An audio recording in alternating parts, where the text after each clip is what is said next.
Hello everybody, right. Sorry, I still got this bloody cough. We're still down, start again. We're down in Failsworth and I've started in this back alley. We're going to be doing a tour of Failsworth and all the wonderful sights, but I wanted to start with the back of this building because this is the back of, I believe, Lady Jane's Health Parlour, which is quite a famous gentleman's hangout. I think you know what I'm talking about. I won't mention it on the channel, but yeah, I believe Lady Jane's is closed now. The actual building itself is a Failsworth band called Pure Essence, and they featured Lady Jane's in the artwork. I think it was on their second album, but as you can see, I don't think this front actually ever did open. But it says open as usual, but unfortunately fellas, it's not anymore. Lady Jane's has ceased trading, or at least for now. Maybe it's just because of COVID. Who knows? Anyway, as you can see, I've got a brolly today, so there's not going to be any fancy zooming in or anything like that, but we're going to do a tour of Failsworth and we're going to talk about the various bits and pieces. That's the Regent Mill. I've got a picture of that being built. I think it was built in the early 1900s by the Regent Company, and then it was taken over by, I think, the Manchester Cotton Mill Company. I probably got that completely wrong. Until it ceased production of cotton, I think in 1969, and then it was taken over by Pifco. They now manufacture Remington, Russell Hobbs and George Foreman. We're outside, this bloody umbrella, we're outside Furs Hall. I've driven past this loads of times. It's obviously someone's house, or was years ago.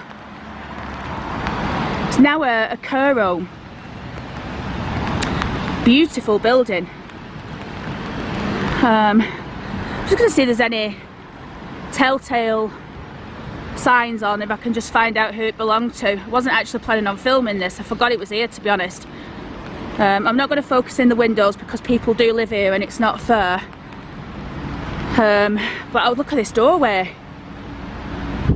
It's a beauty, innit? Someone very wealthy must have lived here, and I'm going to find out who. Interestingly, there's these rows of houses here. I think maybe the people who worked in the hall live there. I don't know. We'll find out though. This is beautiful. I'm really sorry that the filming's not that great today, but I'm trying to hold this umbrella up and it's doing that thing, you know, that when it blows inside out. That's what I'm dealing with.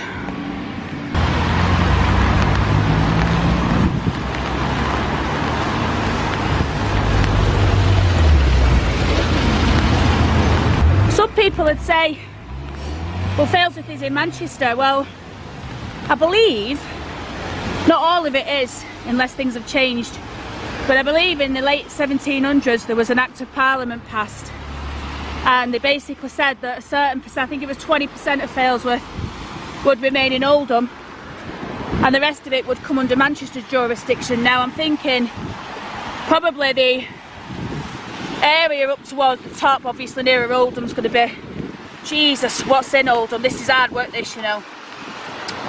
Look at these silver birch. Do you know that you can drink the sap out of silver birch and it's got a lot of health properties? Anyway, useless fact there for you. Feel like I'm going to have to abort mission, but I'm going to keep going. I'm going to do my best and I hope you appreciate it. But we're now approaching Failsworth Town Hall and Library. Now, this is an interesting building. This is the council offices. The wind's horrendous and it's blowing this effing brolly everywhere. Interestingly, council offices are open. Let's have a look in the foyer, because the foyer, from what I can remember, is absolutely beautiful. We won't go in, but we'll have a peek.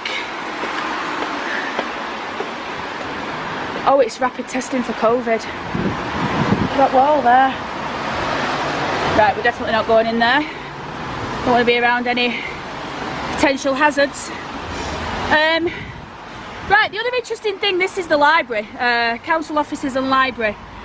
And as I was just saying before I got blown away by the wind, it was funded, I believe. It's a Carnegie free library, which suggests to me that it was funded by Carnegie. Sorry. Look, just to show you what I'm dealing with, I'm trying to hold this up. It was funded by Carnegie. Now, he was an American a billionaire, he'd be a billionaire by today's standards, and he was from Scotland. He was brought up in, I don't know if it was poverty, but he wasn't brought up with a lot of money. Very young, he ended up taking a boat and going to America, and he started selling stocks and shares, and I think he started working in an hotel, but then he started selling stocks and shares and basically amassed a massive fortune. But he must have been a fan of literature, because he basically made a load of money. He built the Carnegie Hall in New York, I believe it is, and he funded the build of a lot of local libraries, not only in this country but around the Commonwealth, I believe. But yeah, we've got the Union Jack flying outside. Now, this building here is, I remember it as Legat's. You look to the right of the kitchen store, I can't point because I'm holding this bloody brolly up. Can I let it down yet? I think it stopped raining, just hang on. Right, we've got about a 5-minute window, I think, until it stops raining. So yeah, Legat's, it was Failsworth Pole's premier night spot. It was a nightclub for a number of years. I think it still is now. It's 509s, it's cocktails and liqueur, open till late. I don't know how late it's open till, but I want to show you this building actually. We're going to cross over because it's absolutely beautiful. Right, I realise there's going to be a lot of wind noise, but there's nothing I can do about it. But look how gorgeous this building is. And they've still got the old lamps. Oh. What we're going to do as well, we're going to have a look at some famous, well, one particular famous person from Failsworth. You see this floor here? See how it's got these bits? This would have been, I think, this would have been to help the horses get down without falling, but I might be completely wrong there. But I really like this part of the canal because it's really old, and oh, we've got some geese there, look. Let's have a look at them.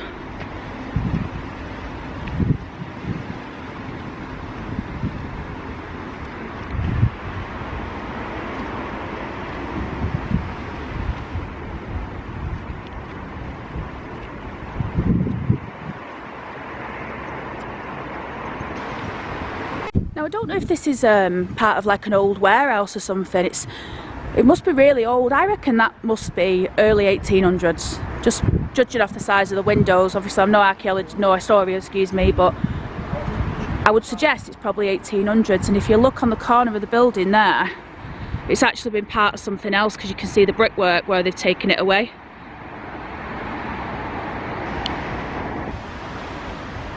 Look at this. I don't know what this is. Anybody know? Ooh, pigeon. Oh, for God's sake. Anybody know what that is? This. Maybe it's for maybe it's for, it's built into the thing. Maybe it's an old gate, or there isn't one on the other side. But I really like this tunnel look and the path underneath. It's really unsteady. I used to walk this way. Tesco's is just through the other side. But look how interesting this is, right? Do you see up there? How the hell have people managed to graffiti up there? Considering it's a straight drop.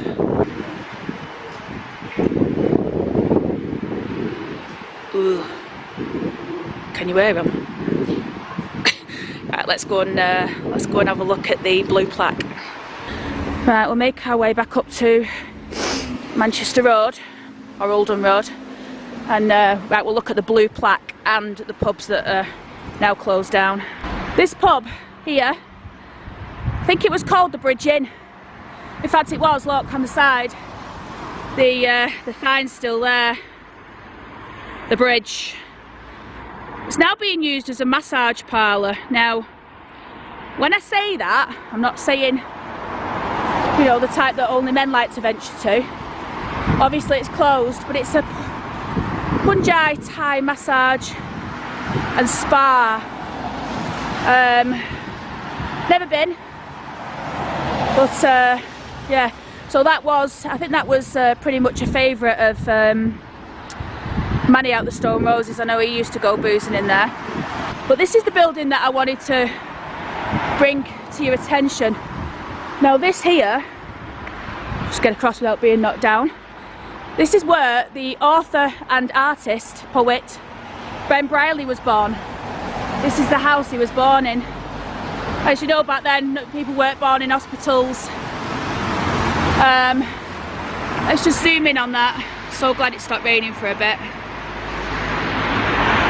Now Ben Brierley was a self-educated man. I don't think he didn't have any sort of formal education. He basically just had to teach himself, and he started working as a local journalist. And one of the things that he liked to do was he liked to draw, and he liked to write poems and write stories. In fact, one of the stories that he wrote, it was a fictional story, and it was about a place called Daisy Nook. And Daisy Nook being a day out at Daisy Nook, I think the story was. And he used a local place called Waterhouses as his inspiration for Daisy Nook, and his friend did the illustrations. Although Ben, he could write, he could draw. In fact, he drew this little area down here, which I'll show you in a minute, and I'll put the comparison in for you. But yeah, he could draw. But anyway, the long and the short of it is, he wrote this story, and it took off. And Waterhouses, which is the modern day Daisy Nook, that's what it used to be called, Waterhouses. It got the name Daisy Nook because of Ben Brierley, because of his fictional town, place, whatever. That's the Failsworth pole. We'll talk about that in a minute. But this is the scene. He drew this place. And interestingly enough, you've got Legats over there, but there was another building here. You'll see it in the drawing. I often wonder, do these people realise how old those houses are and the significance, you know, for the art? This is the Crown and Cushion. Now this is one of the, it's a very old pub. It's one of the pubs that make part of the Failsworth Pole nightlife experience. And so, anyway, this is Failsworth Pole. I think this one was built in the 50s, and it was opened by the Queen. I think the Queen came up and opened it. But there's actually been a pole in situ here now since the late 1700s, and it was a political pole. So I think it was basically a place where people used to go, and maybe like a speaker's corner or something like that. But let's just have a look, because there's some writing here on the side. We'll have a read of it and see what's what. There's a statue of Ben Brierley over there as well. We'll go and have a look at it in a minute.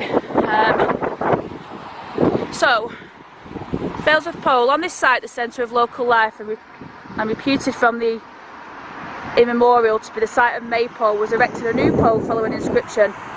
This is our loyal standard of Failsworth, was erected on the 1st of January 1793 to the King Church and present glorious Constitution. The second pole was erected 24th of August 1850, and the third pole erected 24th of August 1889. The fourth pole was erected and unveiled on 24th of August 1923, but was destroyed in a gale on Easter Monday. Now I think, yeah, there was a maypole, so they were just wood, weren't they? So yeah, that was destroyed in 1950. So there you go. Right, let's get over to Ben Brierley. So here we go. You know, there's all sorts of things. They turned out at Ratchester, at Oudham and Stalybridge lads at Ashton today. Wage fair wears, oh, I can't even read it, it's because it's raining and you can't really see. But here he is, this statue, I think it was commissioned about 10 years ago. Oh, actually 2006. It said, "True worth never fails. Ben Brierley, 1825-1896 by Denise Dutton. Present to the people of Failsworth, 14th of June 2006 by Councillor Jim McMahon and John Crompton, Chairman Failsworth Historical Society." Oh, I didn't know Failsworth had an historical society, but it makes sense. Let's have a look at his face.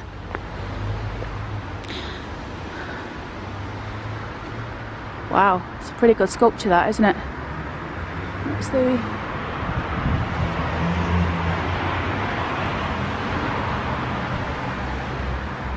Look at the size of his foot. That's fine.